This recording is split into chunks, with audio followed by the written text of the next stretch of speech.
defenses, three different type of teams you played. Are there some things when you look back that, hey, this worked against last week, but maybe it wouldn't against the Stanford? Maybe some things when you look at Auburn and kind of a more of a Pac-12 type team that you kind of judge what you did based on the opponents?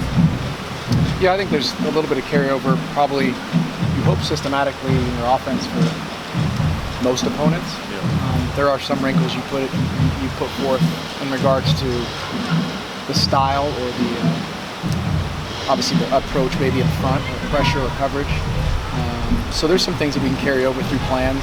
I think that we like. There are other things that are impactful only for certain opponents. So I think there's some carryover as far as what we can do within our system that we believe we can move forward with. Third down was an area you wanted to address this past week. It was the third and shorts that really came back to bite you this past week. What do you do to try to correct third and fourth and short, where it's probably more execution than frankly play calls, to be honest? So what do you try to do to correct that? Yeah, I think that we made a note to our guys how successful we were last year on third and short, and continuing to find ways to improve that. I think that in the first couple games, coach has been pretty aggressive in regards to going in certain areas and certain calls that he's wanted to do, and leaned on to see some execution stuff. So I think more than anything, like you said, it's our guys seeing exactly where we can improve on those third and one, fourth and ones, and things like that, short yardage that I think we're really trying to make an emphasis on. It's something that we believe we've got to be great at, and showed that last year. We need to make sure we're continuing to do it each week. Justin's numbers, 10 touchdowns last 2 weeks, completion percentages, things. When you look at him, are you seeing some things maybe different from what you've seen from him before, or is some of that a wait and see as it kind of now goes into Pac-12?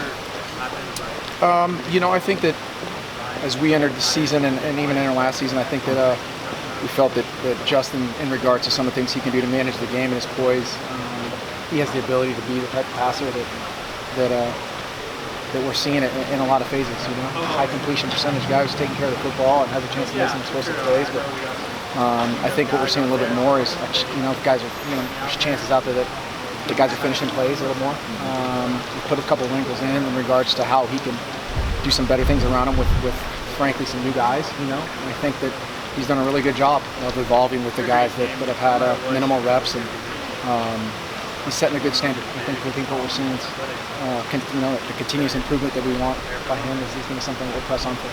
Some of that then that he's doing some of the same things he did, but the guys on the other end are doing some things they weren't doing. Yeah, I think collectively we're improving in that regard. I think each week gives us a chance to be a little bit better. Yeah. Does having Juwan available change how you would call a game going into a game, and the fact that he's been kind of a game time decision the last 3 weeks, how has that kind of just affected how you guys approach going into Saturday? I can't say it'll affect the way we call the game, because in the reality of it, he hasn't played it down yet, and so I don't know yet. We haven't seen how Juwan. We think he can affect the game if he's available, but it's hard to tell. Until Saturday when the lights are on. Obviously, he's a big component of what we did all spring and all summer, and it's hard having him not out there. But I don't think I can go in and have a whole different game plan if he's available. You guys had a lot of success passing last year against them, and a team like Washington had a very good secondary as well. Cal, you have one of the better cover corners in the league on this defense in Debo. So what does that matchup present wherever he's on, whether it's against Johnny or Juwan plays or whoever? Yeah, no, they're a well-coached football team. They hands down, they've been that like their way for years. They've got a really good back end, and Coach Akini does a great job there. I've known him for a really long time. Other teams have done certain things, but it's hard to go and really compare yourself to everybody else at this point. You got to really just kind of look at where we're at independently. I think it'll be a great challenge for our guys. A great challenge for our guys on their back end and what they do, and a solid football team. I think that we got to keep improving on what we're doing, and the matchup we're looking forward to. Penei being credited with 11 knockdowns.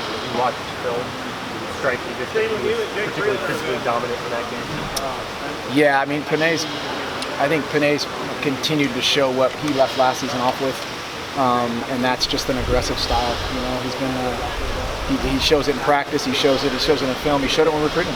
He is a physical football player, and those knockdowns are showing up, and that's what you hope you see when you're recruiting a guy, let alone when you're going through and constantly improving with the group. You can see his physicalness come out. It's going to be nice to see. I don't know how exactly, but Mirabal Granger maybe it's different than you, but how impressive a number is that of 11 knockdowns? Now, as far as when you're saying grading in our regard, it's obviously a little different of a world, I guess, but knockdown grades are big because it's hard. going against guys that are 250 plus pounds, and it's hard to knock a guy down. And knockdowns are a big deal physically. I think the morale of it, obviously, let alone the physical intent of what we're trying to get our guys to understand is an important aspect. It's a high grade. And a normal number is for knockdowns in a game is Yeah, you're getting single digits, maybe 2, 3, maybe if you're lucky. I mean, 11 knockdowns in a game is a lot of knockdowns. You know if you'll have too long? You know if the best started? I don't know if Coach just said that or not. I'm ready if he is, ready if he's not. Coach, backs are really kind of balancing the load, not one guy really being that bell cow. What does that say about the depth of position, how anyone can just kind of plug and play and put up big numbers?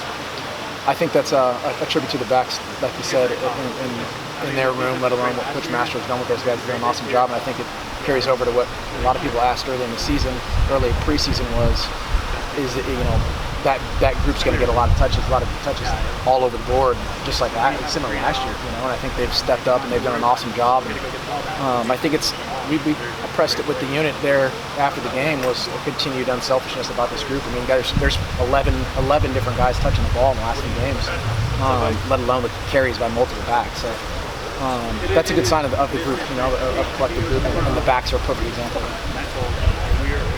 Mario talked a little bit on Saturday about potentially having Justin more involved in the run game and how that conference play.